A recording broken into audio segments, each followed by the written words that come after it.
Fala galera, bem-vindo ao canal Conhecimento Nunca é Demais e este é o 4º podcast. Meu nome é Jarlo e hoje meu interlocutor será o Thiago. Juntos iremos falar sobre a Revolução Francesa. Bom, nós abordaremos este assunto em 5 tópicos, de maneira que fique mais didático, começando pelo que foi a Revolução, a França pré-revolucionária, a Revolução Burguesa, a Revolução Popular e a Contra-Revolução Burguesa. Mas antes de começarmos aqui com o assunto, o Thiago vai se apresentar. Diz aí, Thiago. E aí, galera, como já dito, sou o Thiago Carlos. Obrigado, Jarlo, pelo convite para participar desse podcast aqui no canal Conhecimento Nunca é Demais, para falarmos deste assunto, desse acontecimento tão marcante na história que foi a Revolução Francesa. Bom, mas o que foi a Revolução Francesa? Diz aí. Então, Jarlo, a Revolução Francesa foi um grande movimento social e político do século XVIII, além de ser um conjunto de movimentos revolucionários que decretaram o fim do antigo regime na França. Marca também a era das revoluções burguesas, que em seu caráter liberal e democrático enquadrou-se num movimento revolucionário que atingiu todo o Ocidente, mas teve a sua própria originalidade. Certo. Lembrando que a Revolução Inglesa do século XVII marcou o início da era das revoluções burguesas, na medida em que criou condições para o desenvolvimento acelerado do capitalismo. Coube então à Revolução Francesa trazer consigo um caráter mais ideológico, por suas características liberal e democrática, como dito anteriormente. Agora, Thiago, para entendermos melhor como foi a Revolução, é importante antes entendermos como era a França pré-revolucionária. Diz aí. Sim, nesta época a França tinha aproximadamente 25 milhões de habitantes, sendo que mais de 20 milhões viviam na zona rural. A sociedade tinha uma estrutura, forma de se organizar, que eram traços deixados pela Idade Média, mas já se via uma divisão de classe. O clero... Calma aí, Thiago. Um minuto só. Antes eu gostaria de mostrar o significado da palavra clero. Bom, é uma palavra proveniente do grego, kleros. O termo é usado para designar a classe clerical, ou seja, os religiosos e sacerdotes que fazem parte do conjunto de religiosos que são encarregados da devoção espiritual. Por gentileza, prossiga. Então, como eu estava dizendo, o clero era composto por cerca de 120 mil religiosos, divididos em alto clero, bispos e abades, que estavam ao nível da nobreza, e o baixo clero, este composto por padres e vigários, de baixa condição. O conjunto do clero constituía o primeiro estado. A nobreza, o segundo estado. Era formada de 350 mil membros. A nobreza palaciana vivia de pensões reais e usufruíam de cargos políticos. Os províncias viviam no campo, em situação de penúria econômica. Havia ainda a chamada nobreza de toga, constituída por elementos oriundos da burguesia que compravam seus cargos políticos e administrativos. Isso mesmo, Thiago. Além do primeiro e segundo estado, tinha-se o terceiro estado, que representava o restante da população, cerca de 98%.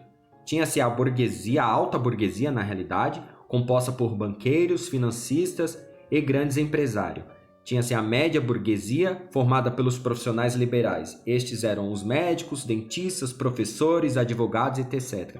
E a pequena burguesia, formada pelos lojistas. Além disso, tinha a parte que era o povo, que era a maior camada social heterogênea, que era formada pelos aprendizes e proletários. Também as classes populares rurais, que chegavam a 20 milhões, destacando-se os servos ainda em condição feudal, por volta de 4 milhões, e os camponeses livres e semilivres. Estes completavam o terceiro estado.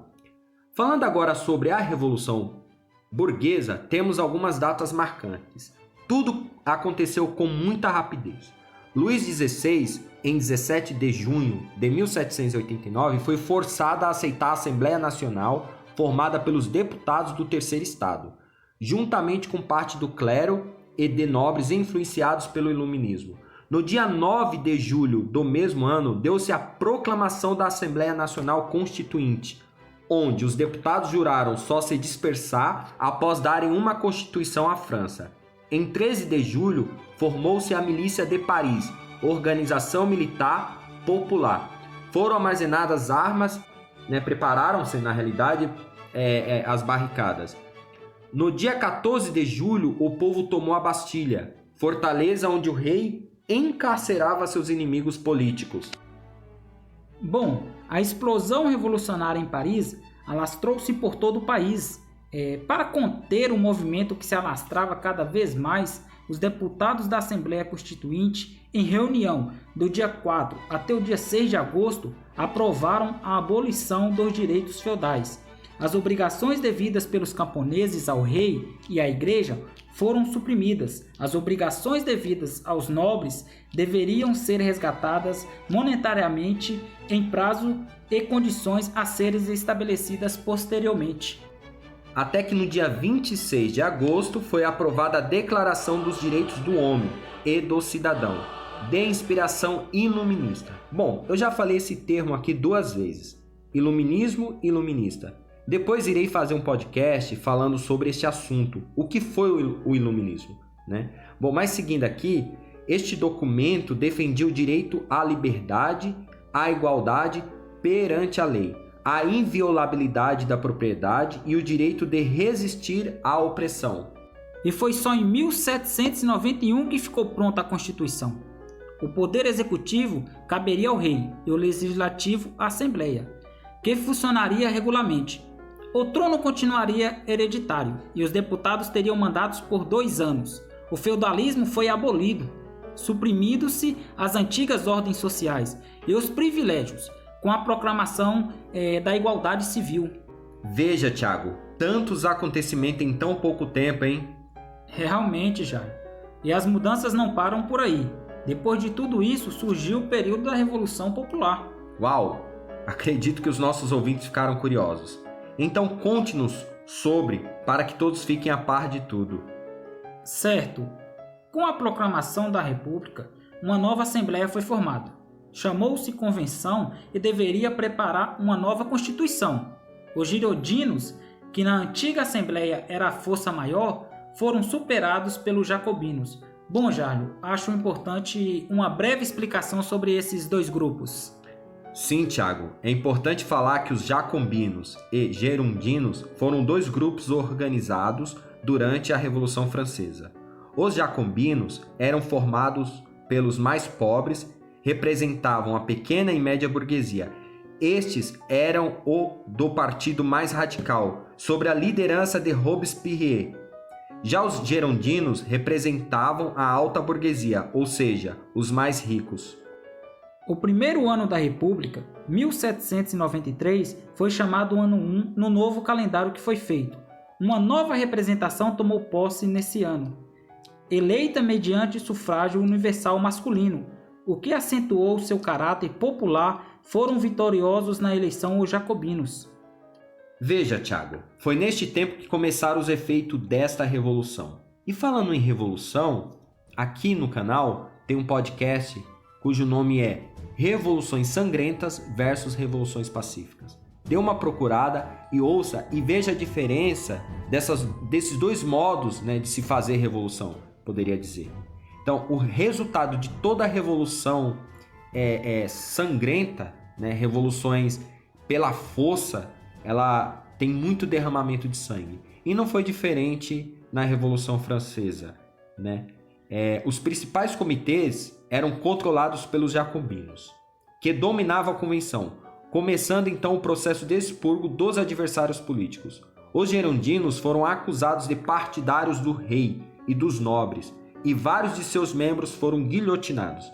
As perseguições aos contra-revolucionários se ampliavam cada vez mais, abrangendo todo o país. O Tribunal Revolucionário aprisionou mais de 300 mil suspeitos, e destes, 17 mil foram condenados à morte, enquanto muitos outros morreram nas prisões, esperando o julgamento.